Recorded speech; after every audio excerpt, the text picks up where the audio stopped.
Les conditions de jeu n'étaient pas franchement optimales samedi soir pour le match entre Fontenay-le-Comte en bleu et Luçon en rouge. Après des débuts timides de part et d'autre, Luçon s'offre une première occasion, mais la frappe d'Eman n'est pas cadrée. 5 minutes plus tard, Abalil bute sur le gardien. C'est ensuite Mayenga qui loupe complètement sa reprise.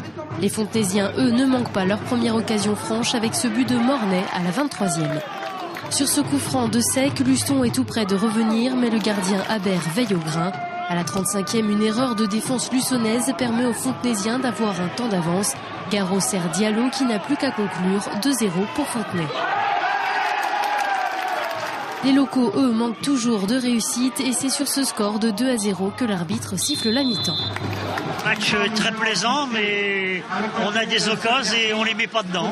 Je suis pour Fontenay, je suis ravie que Pierrick et Ibra aient marqué, je suis ravie pour eux. Voilà. Le score de 2-2 serait peut-être beaucoup plus logique, mais bon, je pense que Luçon a les ressources pour égaliser et même gagner le match. C'est un match intéressant pour l'instant.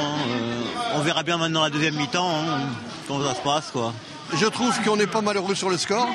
Maintenant, le plus dur reste à faire. Il va falloir tenir encore 45 minutes. De retour sur le terrain, Luçon court toujours après le score, mais une nouvelle fois, Aber se montre vigilant.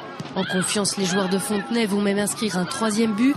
Garo sert Belissaoui qui lobe Leclerc et renforce l'avantage de son équipe. Les Luçonnais ne baissent pas les bras, mais la situation est de plus en plus difficile à gérer. À force de se découvrir, ils s'exposent aux attaques de leurs adversaires. Et Fontenay va d'ailleurs en profiter à la 68e avec ce 4e but signé Martin Garo.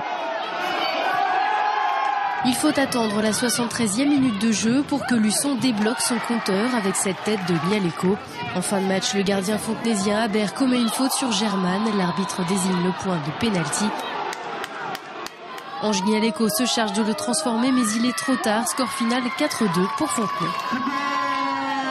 Il y a une grosse satisfaction collective. Je pense qu'il y a un groupe aujourd'hui qui vit bien, qui respecte les consignes, qui a envie d'aller de l'avant et qui prend du plaisir. Et aujourd'hui, c'est ce que je vais retenir.